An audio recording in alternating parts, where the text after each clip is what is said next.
అందరికీ నమస్కారం.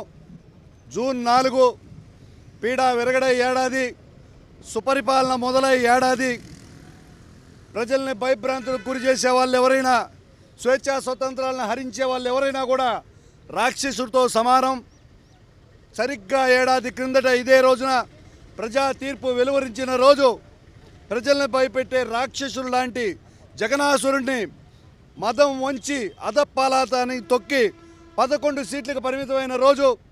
Destruction to development, కూల్చివేయడం కాల్చివేయడం చేతనైన జగన్ ఈ సంవత్సర కాలంలో కూటమి ప్రభుత్వం నిర్మాణాలను చూసి బుద్ధి తెచ్చుకోవాలని మరొకసారి తెలియజేస్తుంటున్నాను. ఈ రోజున కూటమి ప్రభుత్వం విజయం సాధించి అభివృద్ధి ఒక పక్క, సంక్షేమం ఒక పక్క, సమపాలలో మేళవిస్తూ ప్రజలకి మేలు చేస్తూ ముందుకు పోతుంటే వెన్ను పోటు అని వైసీపీ నాయకులు ఏదో ఈదులో తిరిగే పరిస్థితి ఉంది.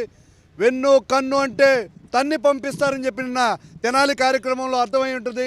క్రిమినల్ని, రౌడీల్ని వెనకేసుకొచ్చి మా ఆస్తుల మీద, మా దస్తావేజుల మీద మీ ముద్రలు వేసుకొని స్వార్థ రాజకీయాలు చేసిన జగన్మోహన్ రెడ్డి పరిపాలనని ఎంత ప్రేమించారో అంత దూషించారు.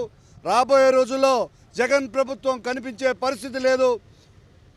చరిత్ర చూసినట్లయితే ప్రజల కోసం వాళ్ళ విలాసాలను పక్కన పెట్టి త్యాగం చేసిన ఎదురుగా ఉన్న గాంధీ లాంటి మహాత్ములందరినో చూసాము. ఈరోజు తన విలాసాలను పక్కన పెట్టి ఎన్నో గుడిసెల్లో దీపాలు వెలిగించి వాళ్ళ ముఖాల్లో చిరునవ్వు చూపించారు. తండా ప్రాంతానికి, గిరిజన ప్రాంతాలకి, ఎవరైతే పట్టణాలకు చేరలేరో వాళ్ళకి రోడ్ల సౌకర్యం కల్పించి, మంచినీటి సౌకర్యం కల్పించి ప్రజా నాయకుడిగా ఈ సంవత్సరం రోజులు ఎడతెరిపి లేకుండా పనిచేసిన పవన్ కళ్యాణ్ గారి స్ఫూర్తిని ముందుకు తీసుకెళ్తామని తెలియజేస్తూ ఈరోజు నెల్లూరు జిల్లాలో కూటమి ప్రభుత్వం గెలిచిన తర్వాత జనసేన ఉనికిని 10 రెట్టింపు చేసిన మా జిల్లా పర్యవేక్షకుడు, ఏపీ టిట్కో చైర్మన్ మా వేములపాటి అజయ్ గారి సూచనలతో జనసేన పార్టీని మరింత ముందుకు తీసుకెళ్తామని తెలియజేస్తూ ఈరోజు అధ్యక్షుడు పవన్ కళ్యాణ్ గారి పిలుపు మేరకు, జనసేన నాయకుల పిలుపు మేరకు దీపావళి, భోగి, సంక్రాంతి అన్నీ ఒకే రోజు జరుపుకుంటున్నాం.